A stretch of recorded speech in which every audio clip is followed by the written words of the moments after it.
মাথায় যিনি রয়েছেন তিনি আমাদের মমতা বন্দ্যোপাধ্যায়, আমাদের নেত্রী আপনাদের কাছে এসে পৌঁছেছেন। উনি এক্ষুনি বক্তব্য রাখবেন। তার আগে আমি উত্তরপাড়া বিধানসভা কেন্দ্রের প্রার্থী শ্রী শীর্ষণ্য বন্দ্যোপাধ্যায়কে একটু বক্তব্য রাখার জন্য আবেদন জানাচ্ছি। নমস্কার। এখানে ইতিমধ্যেই উপস্থিত হয়েছেন আমাদের জননেত্রী, আমাদের মমতাময়ী মা, আমাদের মুখ্যমন্ত্রী মমতা বন্দ্যোপাধ্যায়, এবং ওনাকে আমি আমার শত কোটি প্রণাম জানিয়ে এবং উপস্থিত যতজন আছেন তাদের সকলকে, যারা মঞ্চে আছেন, যারা মঞ্চের নিচে আছেন আমার বাঁদিকে এবং আমার সামনে যতজন আছেন তাদের সকলকে আমার প্রণাম জানিয়ে দু চারটে কথা বলছি। যে আজকে এই যে 2026-এর লড়াই, এটা কিসের লড়াই জানেন? এটা আমাদের সংস্কৃতি এবং অস্মিতাকে বাঁচিয়ে রাখার লড়াই। আমরা যে মাছে ভাতে বাঙালি, সেই বাঙালি শুধু মাঠে এবং এসপ্ল্যানেডের ওয়াই চ্যানেলে নয়, আপনাদের জন্য এই লড়াই নিয়ে গেছে সুপ্রিম কোর্টে, চিফ জাস্টিসের কোর্ট অবধি, এবং আপনাদের ভোটাধিকার, আপনাদের বিধিবদ্ধ অধিকার, আপনাদের সাংবিধানিক অধিকার ফিরিয়ে দেওয়ার জন্য আপনাদের জন্য লড়াই করেছে বিজেপির নেতারা, যে হাততালি দিয়েছে। আগামী দিনে আপনাদেরকে জবাব দিতে হবে। যে নাম কাটা গেছে তার জন্য একজোট হতে হবে, এক আটটা হতে হবে এবং একসাথে জোড়া ফুলে ভোট দিতে হবে। তবে 1 মাসের মধ্যে আপনাদের নাম আপনারা ফেরত পাবেন। এই লড়াই 34 বছরের যে অনুন্নয়ন সিপিএম আমাদের রাজ্যে করে গেছিল, সেটা যাতে ফেরত না আসে, সেটার লড়াই। আমি আমার এখানে শীর্ষাণু আছে, আসতে অনুরোধ করব ইয়াঙ্গার ক্যান্ডিডেট, ইয়াং জেনারেশন, ওর সিম্বল আছে 3 নম্বরে, ওকে ভোট দিয়ে বলবেন জোড়া ফুলে ভোট দিন, আর 1, 2, 3 মনে রাখবেন, 1, 2, 3 বিজেপিকে বিদায় দিন। চণ্ডীতলায় আছে সাথী খান্ডেকর, আকবর আলীর বউ, আপনারা জানেন, ওর ছেলেও এখানে আছে, দীর্ঘদিন শ্রীরামপুরের লোকসভা মেম্বার ছিল, আমার খুব প্রিয় ছিল। ওর সিম্বল হচ্ছে 4, 1, 2, 3, 4 বিজেপির হবে হার।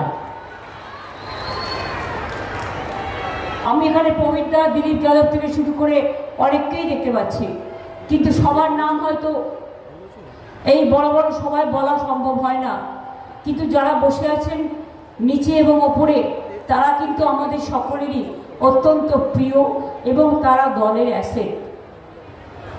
আমরা যারা উপরে থাকি আমাদের থেকেও বেশি সম্পদ হচ্ছে নিচে যারা বসে থাকেন। তৃণমূলের কর্মীরাই হচ্ছেন আমাদের সবচেয়ে বড় সম্পদ।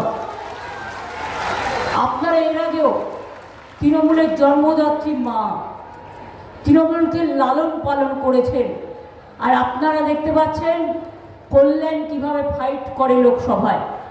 এবং আমি যখন কোর্টে কেস করলাম, সুপ্রিম কোর্টে নাম বাদ দিয়েছিল 60 লক্ষ, যেটা লজিস্টিক্যাল ডিসক্রিপেন্সি, খুব অন্যায়, মিসম্যাপ 58 লাখ করেনি, প্লাস 60 লক্ষ বাদ দিয়েছিল। তার থেকে সুপ্রিম কোর্টে ফাইট করে আমরা 32 লক্ষ লোকের নাম তুলে দিয়েছি, এবং বাদ বাকিটাও আগামী দিন, টুডে অর টুমরো, নিশ্চয়ই উঠবে। চিন্তা করবেন না, ভয় পাবেন না। 260 জনের ওপর বেশি মানুষ এসআইআরের জন্য আত্মহত্যা করেছেন। আচ্ছা, আমি একটু বলবো, যারা রৌদ্রে দাঁড়িয়ে আছেন এই ভেতরটা পাঠিয়ে দাও ভাই, অসুস্থ হয়ে যাবে।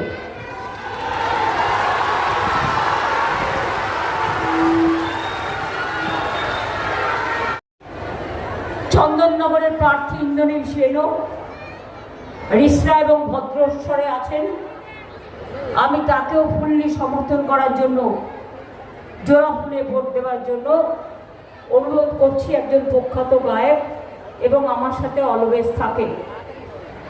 হেমন্ত সোরেনজির আজকে শরীরটা একটু খারাপ হয়েছে, খুব স্বাভাবিক, গরমে হতেই পারে। উনি আমাদের এখানে 3 দিন মিটিং করে গেছেন, কাজেই সেই জন্য আমি রিসরার সাথেও এটা কানেক্ট করেছি। এই কারণে রিসরা এবং ভদ্রেশ্বর সম্ভবত দুটোই কানেক্ট করেছ। পয়সা পাই পয়সা, এসআইআরে সবাইকে লাইনে দাঁড় করিয়েছ। বলছে কেন বেশি ভোট পড়েছে এই কারণে যাতে এনআরসিতে তাকে বাদ না দাও।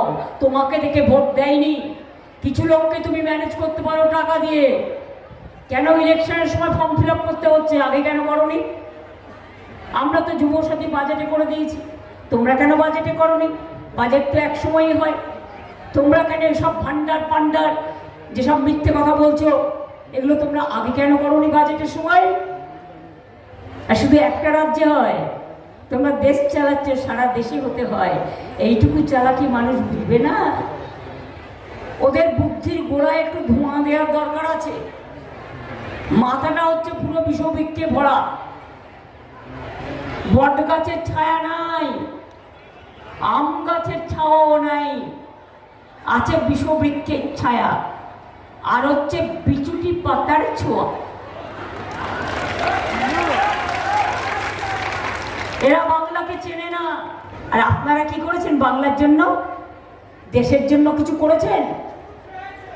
খেয়েছে মানে কি, শেষ করে দিয়েছে দেশটাকে। একটা নিজের নামে স্টেডিয়াম বানিয়েছে, মরে গেলে লোকে আমি শুনেছি বানায় অনেকে, যেমন ইন্দিরা গান্ধী স্টেডিয়াম আছে, নেহরু স্টেডিয়াম আছে। হ্যাঁ, জ্যান্ত অবস্থায় নিজের নামে স্টেডিয়াম। একটা লোকসভা পুরনো নতুন, যেখানে আমরা দীর্ঘদিন কাজ করেছি, ভেঙে দিয়েছে এই দুটো ছাড়া। আর কাশী বিশ্বনাথ মন্দির করতে গিয়ে অজস্র মন্দির ভেঙেছে। দিল্লিতে বাঙালিদের উৎখাত করতে গিয়ে পুরো ওখানে কালী মন্দিরও ভেঙে গুড়িয়ে দিয়েছে। তাদের মুখে আমি একটুও ধর্মের কথা শুনতে রাজি নই। এরা ধর্মের নামে দুশ্মন। এরা হিন্দু ধর্মের सत्यानाश करছে, সর্বনাশ করছে। ये लोगों को विश्वास मत कीजिए, ये लोग 4 नंबरी है। এছাড়াও আরো ইন্ডাস্ট্রিয়াল কাপ করা হয়েছে, সিঙ্গুরেও চন্ডাম পুরো করে দিয়েছি, ডানকুনিতেও পুরো করে দিয়েছি। এছাড়াও 6টা ইকোনমিক করিডোর হচ্ছে। বাংলায় গর্ব হবে শুনলে, লক্ষ লক্ষ কোটি টাকার বিনিয়োগ আসছে। দেউচা পাঁচমি একটা জায়গা, বিশ্বের দ্বিতীয় বৃহত্তম কোল কমপ্লেক্স হচ্ছে, যেখানে আজকে ডানকুনি কোল কমপ্লেক্সের অবস্থা দেখুন। সেখানে 1 লক্ষ ছেলে মেয়ের চাকরি হবে। জঙ্গলমহলে রঘুনাথপুর, জঙ্গল সুন্দরী আমি নাম দিয়েছি, 72,000 কোটি টাকা বিনিয়োগ হচ্ছে এবং সেখানে জমি দেওয়া হয়েছে। শালবনীতে চলে যান, 3টে বিদ্যুতের কোম্পানি কাজ করছে, জিন্দাল গ্রুপেরা। আমাদের বিদ্যুৎ দপ্তর সাগরদ্বীপের 5ম ইউনিট করে ফেলেছে, আবার দুর্গাপুরে করছে, বক্রেশ্বরে করছে।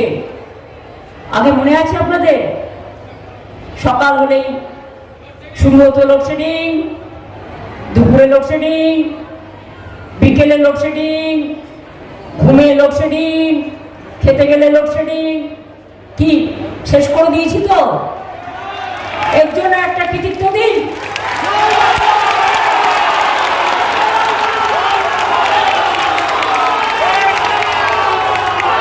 আগে লোকে একটা হাসপাতালে গেলে কত টাকা বিল নিত? প্রত্যেকটা হাসপাতালকে ঢেলে সাজানো হয়েছে এবং 5 লাখ টাকা করে আগের বার বলেছিলাম স্বাস্থ্যসাথী করে দেব, করে দিয়েছি। লক্ষ্মীর ভান্ডার করবো বলেছিলাম, চালু করেছি, পাচ্ছেন। দুয়ারে সরকার বলেছিলাম, করেছি। বিনা পয়সায় রেশন বলেছিলাম, দিচ্ছি যারা চাইছেন। স্মার্ট কার্ড 10 লক্ষ টাকার পাচ্ছেন। ক্লাস 11-এ উঠলে স্মার্টফোন পাচ্ছেন। কন্যাশ্রী পেয়ে আমার মেয়েরা বিশ্ব জয় করছে। ঐক্যশ্রী সংখ্যালঘুরা পাচ্ছে, তপশিলি আদিবাসীরা পাচ্ছেন শিক্ষাশ্রী, কারো কোনো বাকি নেই। মেধাশ্রীও হচ্ছে, ওবিসিরা পাচ্ছেন। বিয়ে না করতে পারলেও যদি গরিব বাবা মা হয়, অ্যাপ্লাই করলে 25,000 টাকা পেতে পারে। এছাড়াও ধরুন অনেক সামাজিক কর্মী আছে, কেউ বিড়ি কর্মী, বিড়ি শ্রমিক, কেউ রিক্সাওয়ালা, কেউ অটোওয়ালা, কেউ টোটোওয়ালা, কেউ নানা দোকানে ডেলিভারি বয়, বাড়িতে বাড়িতে খাবার দিয়ে আসে। এদের জন্য কোনো স্কিম ছিল না, আমি সামাজিক সুরক্ষা স্কিম করে এদের ঢুকিয়ে দিয়েছি, যাতে তারা অসুস্থ হলে টাকা পায় চিকিৎসার, যাতে তাদের ছেলে মেয়েদের বিয়েতে টাকা পায়। সামাজিক সুরক্ষা স্কিম। এছাড়াও আরো অনেক কিছু আছে, সব তো বলা যায় না। তাহলে প্রথম বুলেট বললাম, সেকেন্ড বুলেট সবার অ্যাকাউন্টে 15 লক্ষ টাকা করে দিয়েছে। কেউ পেয়েছে? পেয়ে বলুন পেয়েছি, আমার কোনো আপত্তি নেই। এই মা বোনেরা জোরে না বললে আমি এনার্জি পাই না। এবার আমার 3 নম্বর বুলেট, গণতন্ত্রে কালো টাকা ফেরত নিয়ে আসবে। আপনাদের সব টাকা কেড়ে নিয়েছিল, নোটবন্দি, ঘরবন্দি করে দিয়েছিল। কালো টাকা ফেরত এসছে। উনি এখন নৌকা বিহার করে বেড়াচ্ছে। আমাদের হুগলি নদী কত পরিষ্কার, তাই আর্মির বোট ওটা, এটা মাথায় রাখবেন, ওটা অ্যাক্সিডেন্ট হয় না। পুরো সেফটি নিয়ে বুলেট কারে চড়ে, আর্মি বোটে চড়ে সফরে বেরিয়েছিলেন। আমি খুশি যিনি সফরে বেরিয়ে আমরা যে ঘাটগুলো করে দিয়েছি নিশ্চয়ই দেখতে দেখতে গেছেন। কিন্তু বলি আমাদের এখানে গঙ্গা আছে। তোমরা কোভিডের সময় ডেড বডি ভাসিয়ে দিয়েছিলে উত্তরপ্রদেশ থেকে বাংলায়, আমরা ধরেছিলাম, মালদা এসে ধরা পড়েছিল। আমরা গঙ্গাকে পরিষ্কার রাখার চেষ্টা করি। তোমরা গঙ্গা ড্রেজিং করো না, টাকা দাও না। তোমরা ফ্লাডের জন্য কিছু করো না, কখনো তোমাদের দেখা যায় না। আমি একটা ছোট্ট রিকোয়েস্ট করি, মোদীবাবু আপনি তো থাকেন দিল্লিতে, দিল্লি আপনার রাজধানী, একবার যমুনা থেকে ডুব দিয়ে আসেন না।